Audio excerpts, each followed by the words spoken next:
വെളിച്ചെണ്ണ 500 രൂപയിലേക്ക് എത്തുമ്പോൾ ഉള്ള ഒരു അപകടമെന്ന് പറയും. നമസ്കാരം, വിന്റർ ഹെവൻ്റെ ന്യൂസിലേക്ക് സ്വാഗതം.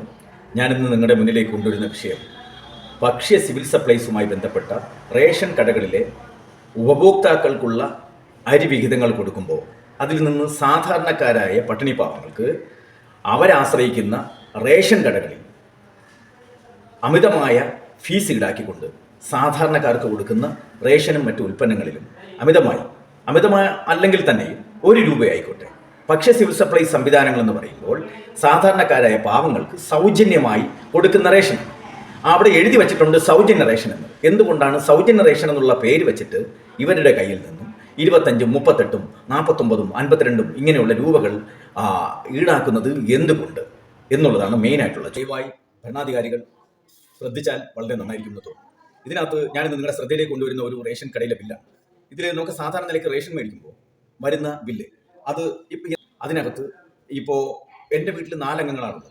4 പേർക്ക് കൂടി സാധനം വാങ്ങിക്കഴിഞ്ഞപ്പോൾ അതിനകത്ത് നിന്ന് വന്നിരിക്കുന്നത് 36 രൂപ.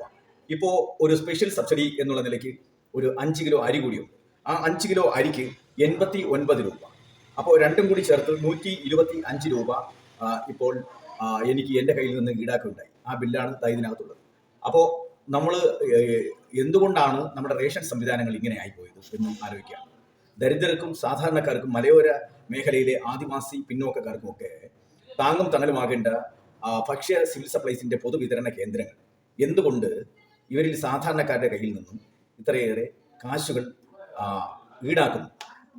2, ഇപ്പോൾ പൊതുവിപണിയിൽ ഇറങ്ങിയിരിക്കുന്ന വെളിച്ചെണ്ണ, ഇപ്പോൾ ഉള്ള വെളിച്ചെണ്ണയ്ക്ക് 500 രൂപ എത്തി നിൽക്കുകയാണ്. എന്തുകൊണ്ടാണ് വിലയെ നിയന്ത്രിക്കാൻ കഴിയാതെ പോകുന്നത്? സിസ്റ്റത്തിൻ്റെ കംപ്ലൈൻ്റ് ആണോ എന്താണ് എന്ന് നിങ്ങൾ വ്യക്തമാക്കണം. വെളിച്ചെണ്ണ 500 രൂപയിലേക്ക് എത്തുമ്പോൾ ഉള്ള ഒരു അപകടമെന്ന് പറഞ്ഞാൽ വ്യാജന്മാരായിട്ടുള്ള വെളിച്ചെണ്ണ അത് കേരളത്തിൻ്റെ ഉപഭോക്തൃ സംസ്ഥാനമായ കേരളത്തെ ചൂഷണം ചെയ്യുന്നതിന് വേണ്ടിയും കൊള്ള ചെയ്യുന്നതിന് വേണ്ടിയും തമിഴ്നാട്, കർണാടക, ആന്ധ്ര തുടങ്ങിയ സ്ഥലങ്ങളിൽ നിന്ന് മായം ചേർന്ന വെളിച്ചെണ്ണകൾ ധാരാളം നമ്മുടെ നാട്ടിലേക്ക് എത്തിക്കൊണ്ടിരിക്കുകയാണ്. കേരളത്തെ സംബന്ധിച്ചിടത്തോളം അടുത്ത ഈ മാസം വളരെ നിർണായകമായ ഈ മാസം എന്ന് പറയുമ്പോൾ വരുന്ന ദിവസങ്ങളിൽ ഓണം കേരളത്തിലെ പ്രധാന ആഘോഷ വേളകളിലായി വന്നുകൊണ്ടിരിക്കുകയാണ്.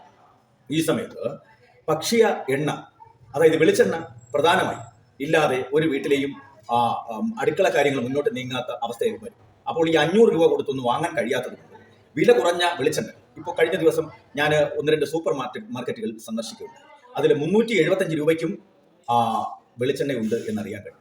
അത് എന്തുകൊണ്ടാണ് അവിടെ 375 രൂപയ്ക്ക് വെളിച്ചെണ്ണ കിട്ടുന്നത്? അന്വേഷിച്ചപ്പോൾ ആ വെളിച്ചെണ്ണയും അതുപോലെ തന്നെ 500 രൂപയ്ക്ക് കിട്ടുന്ന വെളിച്ചെണ്ണയും വാങ്ങി സാമ്പിളൈസ് ചെയ്ത് ഫ്രിഡ്ജിൽ വെച്ച് നോക്കിയപ്പോൾ അതിൽ 500 രൂപയുടെ വെളിച്ചെണ്ണ ഫ്രീസായി, വെളുത്ത കളറിൽ ഫ്രീസായി തണുത്ത് വരുന്നത് കാണാൻ കഴിയും. അതിനകത്ത് മായം ചേർന്നതും മായം ചേരാത്തതുമായിട്ടുള്ള വെളിച്ചെണ്ണ. ഈ ഓണക്കാലം കഴിയുമ്പോൾ എനിക്ക് ഒട്ടുമിക്ക പേരും ശാരീരികമായും മാനസികമായും ആരോഗ്യപരമായും ഒക്കെ അസുഖബാധിതരായി. കാരണം നമ്മൾ ലേപനമാകുമ്പോൾ പുറമേ തേക്കും, അതേസമയം ഭക്ഷ്യ ഉൽപ്പന്നങ്ങളാകുമ്പോൾ നമ്മൾ അകമേ കഴിക്കുന്ന ഇൻടേക്ക് ചെയ്യുന്ന ഏതൊരു ഫുഡും അതിനുള്ളിൽ വരുന്ന മായങ്ങൾ, വ്യാജങ്ങൾ നമ്മുടെ ഇൻഡസ്ട്രീസിനെ, ആന്തരിക അവയവങ്ങളെ കേടുപാട് വരുത്തുകയും ചെയ്യും. അതിനാൽ ഇത് തഴച്ചു വളരുന്നത് പ്രധാനമായും പ്രൈവറ്റ് ആശുപത്രികളാണ്. ഈ പ്രൈവറ്റ് ആശുപത്രികൾ രോഗികളെ കൊണ്ട് നിറയുകയും സർക്കാർ ആശുപത്രികൾ പരാജയമായ പ്രൈവറ്റ് ആശുപത്രികളിലേക്ക് ജനങ്ങൾ എത്തുകയും ചെയ്യും. അപ്പോൾ അതിൽ തന്നെ ഒരു കുത്തക സംവിധാനത്തിനകത്തുള്ള മുതലാളിമാർ വളരുകയും വികസിക്കുകയും ചെയ്യും. ദയവായി ഭരണാധികാരികളോട് എനിക്ക് പറയാനുള്ളത്, നിങ്ങൾ ഇതിന് വില നിയന്ത്രിക്കുവാൻ വേണ്ട സത്വര നടപടികൾ ഓണത്തിന് മുമ്പ് സ്വീകരിക്കണം എന്ന് അഭ്യർത്ഥിക്കുകയാണ്. വില നിയന്ത്രണത്തിലില്ലെങ്കിൽ സാധാരണക്കാരുടെ വീട്ടിൽ ഓണക്കാലങ്ങളിൽ പട്ടിണിയിരിക്കേണ്ട അവസ്ഥയിലേക്ക് വരും. അതിനാൽ ദയവായി ഭരണാധികാരികൾ മെച്ചപ്പെട്ട ഭക്ഷ്യ ഉൽപ്പന്നങ്ങൾ നൽകുകയും വില നിയന്ത്രിക്കാനുള്ള സത്വര നടപടികൾ സ്വീകരിക്കും എന്ന പ്രതീക്ഷയോടുകൂടി നിർത്തുന്നു. നന്ദി, നമസ്കാരം.